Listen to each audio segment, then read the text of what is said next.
UP में कांग्रेस को 30 से 35 सीट ही मिलेंगी। समाजवादी पार्टी ने कर दिया बड़ा ऐलान। 2022 के प्रदर्शन को देखकर ही कांग्रेस को मिलेंगी सीटें। जी हां दोस्तों, आपको बता दें कि बिहार में एनडीए की जीत के बाद अब विपक्षी दलों ने एक्टिव मोड में आना शुरू कर दिया और समाजवादी पार्टी ने तो ये साफ तौर पर कह दिया कि कांग्रेस को 35 से अधिक सीटें देना यानी कि अपनी ही वोट शेयर का नुकसान करना। जी हां दोस्तों, दोनों दलों में नेताओं ने सीट शेयरिंग पर सख्त रुख अपनाने के संकेत दे दिए हैं। कांग्रेस पार्टी को 30 से 35 सीटों पर ही संतुष्ट करना पड़ सकता है। सपा नेताओं के बयानों के बीच कांग्रेस नेताओं का कहना है कि सीटों को लेकर अंतिम फैसला सिर्फ राहुल गांधी ही कर सकते हैं।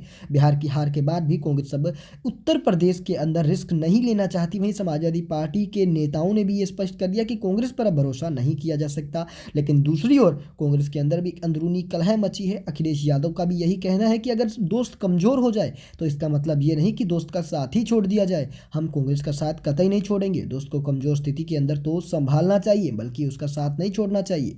लेकिन समाजवादी पार्टी के प्रवक्ताओं का रुख कुछ और है। उनका कहना है कि कांग्रेस पर अब भरोसा नहीं किया जा सकता। हालांकि कांग्रेस प्रवक्ता सुरेंद्र राजपूत ने कहा कि बीजेपी को हराना हमारा साझा लक्ष्य है, लेकिन सीट बंटवारे का फैसला सिर्फ और सिर्फ राहुल गांधी या अखिलेश यादव के बीच होगा।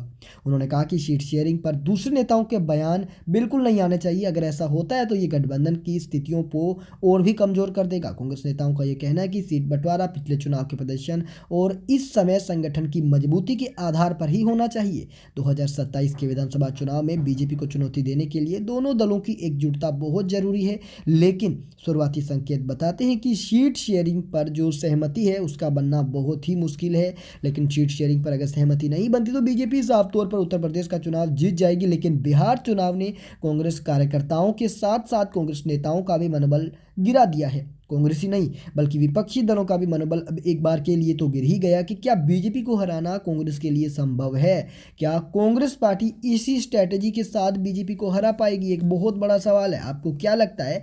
कमेंट बॉक्स में जवाब जरूर दें।